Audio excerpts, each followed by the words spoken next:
pentingnya kita mengetahui ya tentang adab-adab kita selama kita berada di masjid. Disebutkan oleh para ulama kita tentang adab-adab kita di masjid secara singkat saja. Yang pertama adalah seorang yang hendak akan menuju kepada rumah Allah atau masjid, yaitu menutup auratnya, memakai pakaian yang baik, pakaian yang sopan, pakaian yang indah, ya, dan pakaian yang betul-betul bisa menjadikan dirinya lebih lebih bersih dan menjaga muruahnya, ya. Oleh karena itu Allah Ta'ala mengingatkan dalam Al-Quran, ya Bani Adam khudhu zinatakum inda kulli masjid. Wahai anak Adam, pakailah pakaianmu yang bagus pada setiap kali kamu memasuki masjid, ya. Jadi zinah di sini perhiasan ataupun pakaian yang indah, yang paling penting adalah patokannya menutup aurat. Ya, apa artinya kalau indah tapi ternyata tidak menutupi aurat? Makanya ulama menafsirkan, ambillah perhiasanmu yang paling indah ketika kamu ke masjid. Maka perhiasan yang paling indah maksudnya pakaian yang menutupi aurat. Ya, tentunya aurat bagi laki-laki, dan kemudian perempuan kalau memang ke masjid maka aurat dia sebagai seorang perempuan. Ya, aurat dia sebagai seorang perempuan. Jangan sampai dia pergi ke masjid tapi auratnya terbuka. Aurat laki-laki dari pusar sampai sampai lututnya, maka upayakan itu harus tertutup, wajib kalau itu, ya. Kemudian juga perhiasan-perhiasan yang lain.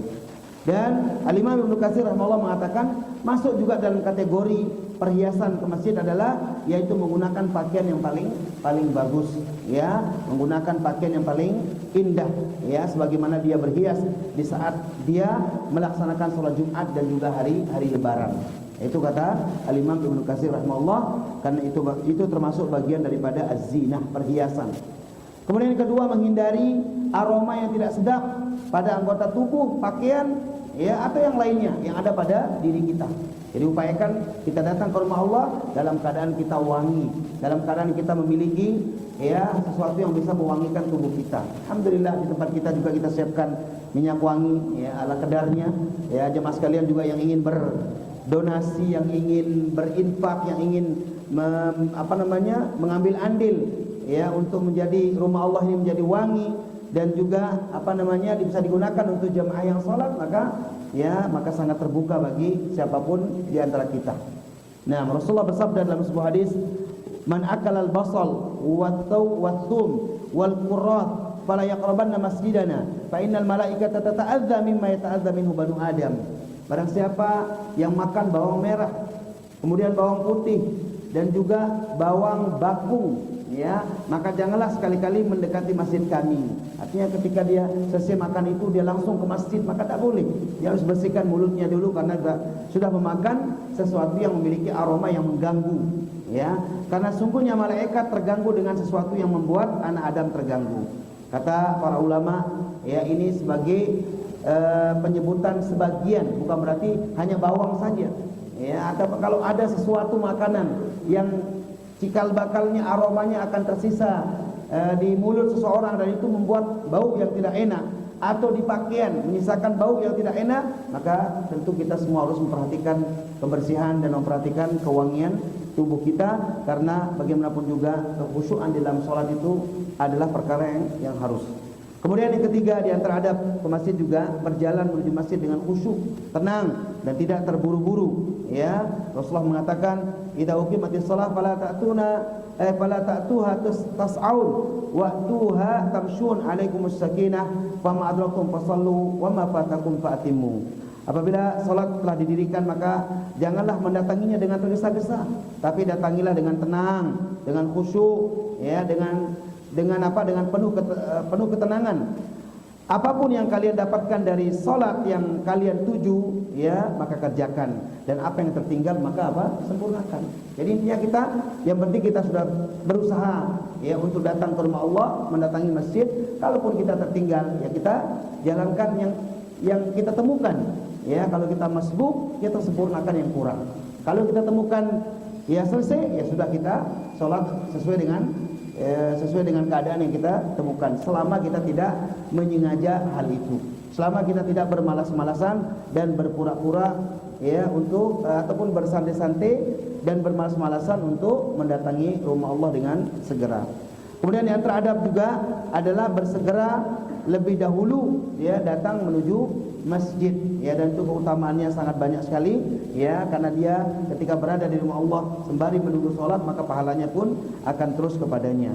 Kemudian yang kelima, membaca doa ketika berjalan menuju masjid ya, seperti doa yang disebutkan dalam hadis, Allahumma ja'al fi qalbi nuran wa fi basari nuran wa fi sam'i nuran wa an yamini nuran wa an yasari nuran wa fawqi nuran wa tahti nuran wa amami nuran wa khalfi nuran waj'al li nuran. Ya Allah, jadikanlah cahaya di dalam hatiku, cahaya di dalam penglihatanku, cahaya di dalam pendengaranku, cahaya di sebelah kananku, cahaya di sebelah kiriku, cahaya di atasku dan cahaya di bawahku, cahaya di depanku dan cahaya di belakangku, dan jadikanlah di segala sesuatu untukku cahaya. Maka Rasulullah selalu membaca doa ini para jemaah sekalian ketika keluar dari rumah menuju apa? Menuju masjid. Kemudian yang keenam, membaca doa ketika masuk masjid dan keluar apa? Dari masjid. Ini cuma termasuk adab. Ya, doa yang sering kita dengar, Allahumma aftah li abwaaba rahmatik kalau masuk, keluar Allahumma inni as'aluka min fadlik. Kemudian mendahulukan kaki kanan ketika masuk dalam masjid dan menggunakan kaki kiri ketika kita keluar dari masjid. Ini termasuk adab-adab yang kadang-kadang banyak kita luput ya, banyak kita santai. Kemudian yang ketujuh, mendahulukan ya sudah tadi kaki kanan, dan ketika keluar dari masjid kemudian mendahulukan kaki kanan ketika masuk dalam masjid. Nah, sebagaimana hadis yang Rasulullah sebutkan oleh Aisyah radhiyallahu anha, kana nabiyyu yujibuhu tayammun. Nabi SAW suka memulai segala sesuatu dari apa? Dari kanan. Fi tana'ulihi, baik ketika memakai sendal, wa tarajjulihi, dan ketika menyisir rambut, wa tuhurihi, dan ketika bersuci, wa fi sya'nihi kullihi, dan segala urusan yang baik Nabi selalu mendahulukan yang kanan. Kemudian yang kedelapan, salat tahiyatul masjid di setiap kali kita memasuki rumah Allah. Jangan sampai kita masuk ke masjid lalu kita apa?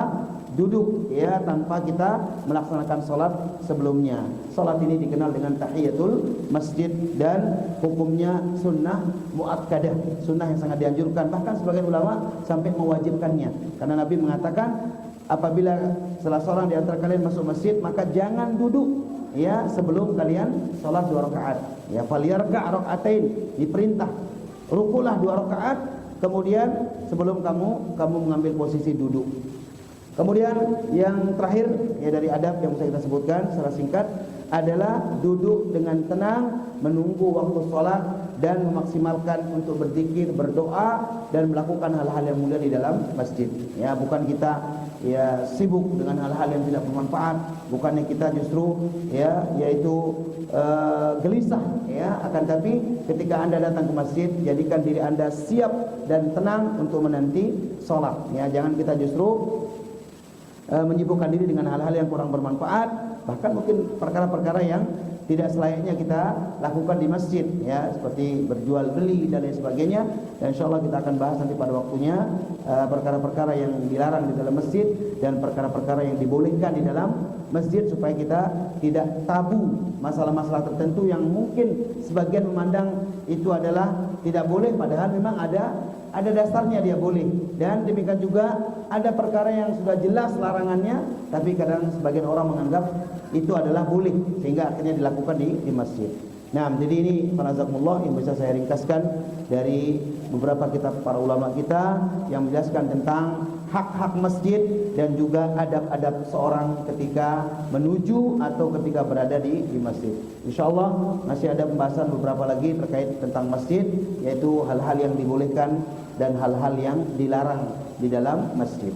Wallahu ta'ala alam bisawab. Ini saja yang bisa kita bacakan, semoga bermanfaat. Aku qouli hada wa astaghfirullah li wa lakum. Dan tutup dengan doa kepada majlis. Subhanakallahumma wa bihamdika asyhadu an la ilaha illa anta astaghfiruka wa atubu ilaik. Assalamualaikum warahmatullahi wabarakatuh.